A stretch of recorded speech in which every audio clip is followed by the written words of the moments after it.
To another edition of GV Bounce. I'm Marc McGowan. This is Damen Francis. Hi everyone. We're going to take you through another round of GVFL football.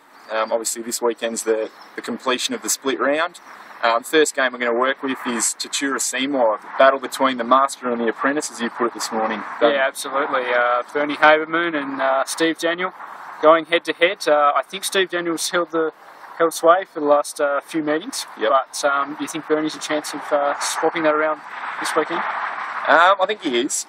Tat's definitely the favourite. They're playing some really good football this year, but there's a bit of interest in the selections as well, Damon, with Justin Murphy not selected last night and Tom Durwood, I should say, who Steve Daniel said was going to go through the reserves in his return, but he's actually straight to the senior side. What do you think of that? Bit of a surprise, but I think he's certainly got the ability to play senior footy, and it would have been an interesting one if he did come back through the reserves. So probably a big in for Tat, but Justin Murphy, very classy player, probably a big loss for him as well. So interesting to see how that balances out.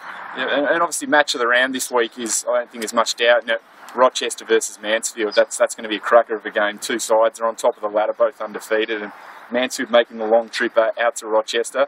This is the game where Mansfield really has to prove themselves. They've beaten probably three sides who probably won't figure in finals this year. But if they can beat Rochester, I think everyone's definitely going to be up and about and realising how good they are. Absolutely. I think we'll learn more about Mansfield when we will Rochester this weekend. Rochester obviously a few outs this weekend, so that's really going to hurt them. But going to be a really interesting game to see where Mansfield really do fit in the pecking order. I actually had a chat with Elliot Bowen, Rochester's captain, yesterday, Damon, and he took exception to our colleague Patrick O'Meara's prediction of them finishing 6th in the Football magazine. I think the word he used was outrageous. Well, I think we all agree 6th might be a little bit low for Rochester at the moment. They're flying at present, so I think we'll soon see. Yeah, we got a bit of a chuckle out of that one, so sorry about that, Pat. And the last game of the round, Shepparton and Mooroopna, both coming off, I guess, subpar performances from them, but Mooroopna still got away with the win because they are quite a good side. But Shepparton, a really good chance for them to sort of, I guess, show they are a lot better than that last up effort against Benalla.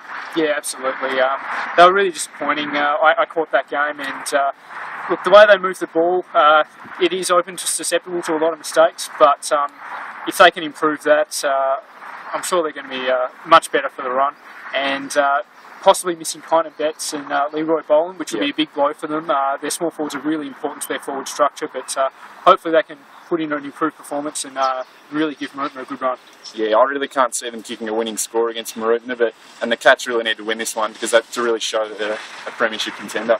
Absolutely. That wraps it up for another week. Thanks for joining us, and we'll see you at the Bounce.